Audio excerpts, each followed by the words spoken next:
Allez, on enchaîne avec une élue qui fait polémique après avoir signé une feuille de présence à l'Assemblée avant de repartir sans assister à cette fameuse séance, car elle était avec son nouveau-né. On s'en fout pas, Yves.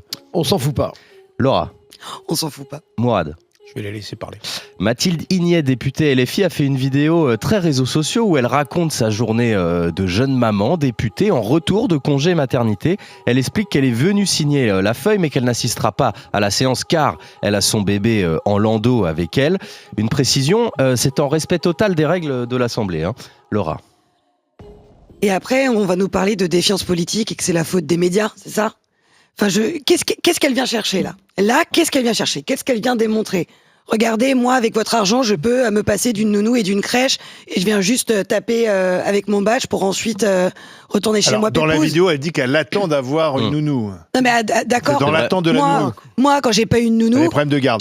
Enfin, moi, ma copine, elle a pas eu une nounou, elle a fait un congé maternité et elle a perdu 90%, enfin 80% de son salaire. Je te dis pas que je trouve ça normal, je te dis que elle est pépouse. Chez elle, elle vient se foutre de la gueule du monde. Elle se fout pas de la gueule du monde. Elle se fout pas de la gueule du monde. Yves. Non mais bien sûr que si elle se fout de la gueule.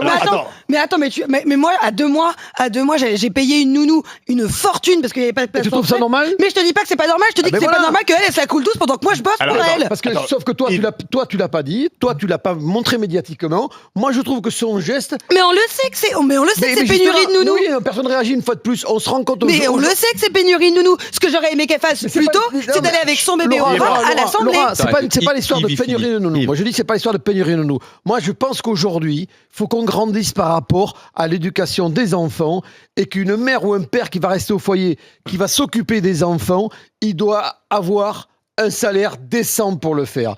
Que si on propose aux gens, vous pouvez rester élever vos enfants à la maison. Tu vas me dire que 70% de son salaire à elle, c'est pas décent ? Tu vas aller parler aux gens qui gagnent le SMIC ?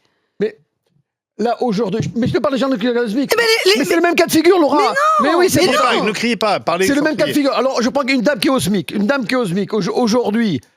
Si elle est obligée d'aller travailler, parce que sinon, elle ne gagne rien à la maison. Ouais. Si elle reste à la maison pour élever ses enfants, et qu'on lui dit, madame, si vous élevez vos enfants... Elle a des aides sociales. Vous allez toucher le SMIC. Vous allez toucher tu es pour un revenu maternel. Je suis pour un revenu maternel. Un revenu maternel, un revenu d'éducation pour la personne qui reste à la maison, pour qu'on éduque les enfants et qu'on s'en occupe. Pardon, mais c'est une proposition qui n'est pas inintéressante. Moi, on ne fait pas assez d'enfants. Je dis pas que c'est pas inintéressant, je dis que c'est n'importe quoi. Elle prouve qu'aujourd'hui, c'est une vraie problématique pour garder un équilibre financier dans un couple, de rester à la maison et de ne pas aller travailler. Oui, sauf que Yves, à part qu'une c'est très maladroit ce qu'elle fait. C'est maladroit. Maladroit peut-être. Non, mais c'est pas que maladroit. Mais ça nous met le miroir. Mais on n'a pas besoin d'elle pour mettre le miroir. Moi, je pense que j'ai pas besoin de payer pour elle qui va pas bosser pour ne pas être au je pense que le problème, l'opinion publique, elle a peut-être besoin. Mais pas du tout. Mais pas du tout. Je connais pas une seule maman que tu croises qui t'a pas dit, moi j'ai trouvé une crèche. Finger in the nose. Il y en a pas une. Donc tout le monde le sait. Maintenant, ce qu'elle vient de faire, c'est aberrant. On prend 10 mamans, on leur propose, vous restez à la maison pendant un temps, un an et demi, 2 ans, jusqu'à que le gamin aille à l'école.